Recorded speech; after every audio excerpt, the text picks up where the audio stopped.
آج کا جو ہمارا مضمون ہے، جو آج کا ہمارا ٹاپک ہے، وہ رومیو کا خط اور اس کے 8ویں باب کی 25ویں آیت سے ہے، جہاں پہ لکھا ہوا ہے کیونکہ جس طور سے ہم کو دعا کرنا چاہیے ہم نہیں جانتے، مگر روح خود ایسی آہیں بھر بھر کر ہمارے لیے شفاعت کرتا ہے جن کا بیان نہیں ہو سکتا۔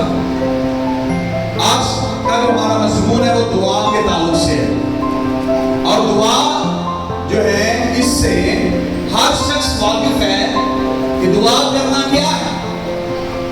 جب ہم دعا کے متعلق اس کے لغوی معنی دیکھتے ہیں تو دعا کا جو مطلب ہے وہ ہے مانگنا۔ دعا کا مطلب کیا ہے؟ مانگنا۔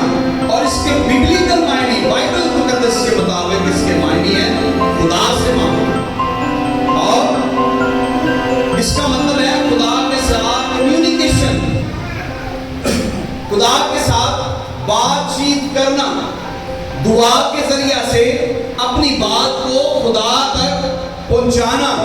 یعنی دعا ایک ایسا راستہ ہے، دعا ایک ایسا ذریعہ ہے جس سے ہم اپنی بات، اپنی گفتگو جو ہے وہ خدا تک پہنچا سکتے ہیں۔ اور یہاں پر خدا کا بندہ فرماتا ہے کہ جس طور سے ہمیں دعا کرنی چاہیے، یا جس طریقے سے، جس طرح سے ہمیں دعا کرنی چاہیے، ہم اس کے بارے میں نہیں جانتے۔ تو آج ہم دعا کے تعلق سے سیکھیں گے، اور آج کا جو ہمارا مضمون ہے وہ ہے ہمیں کس طرح دعا کرنی چاہیے، ہمیں کس طریقے سے دعا کرنی چاہیے۔ ایمانداروں کی زندگی میں دعا کا ایک اہم کردار ہے، اور بائبل مقدس کے اندر جتنے بھی بڑے بڑے خدا کے ایماندار لوگوں کو دیکھیں گے، آپ نوح کی زندگی کو دیکھیں، آپ ابراہیم کی زندگی، اسحاق یعقوب کی زندگی، آپ موسیٰ کی زندگی دیکھیں، آپ ایلیا کی زندگی دیکھیں، آپ خدا کے نبیوں یرمیہ کی زندگی، داؤد کی زندگی دیکھیں، تو آپ کو پتہ چلے گا کہ یہ وہ لوگ ہیں جنہوں نے بائبل مقدس میں ایک لمبی زندگی گزاری ہے، اور ان کی زندگیوں کا جب ہم مطالعہ کرتے ہیں تو ہمیں یہ بات بھی پتہ چلتی ہے کہ یہ وہ لوگ تھے جن کی زندگی کے اندر دعا ایک بڑی اہمیت رکھتی تھی۔ اور یہاں تک خداوند یسوع مسیح کے بارے میں ہم دیکھتے ہیں کہ ہمارے خداوند بھی رات کو لکھا ہے کہ راتوں تک دعا کرتے، یعنی رات پوری گزار دیتے تھے دعا میں، اور ہر ایک کام میں، ہر ایک مسجد کے لیے خداوند یسوع مسیح جو تھے وہ دعا کیا کرتے تھے۔ تو ایمانداروں کی زندگی کے اندر دعا کا بڑا اہم کردار ہے۔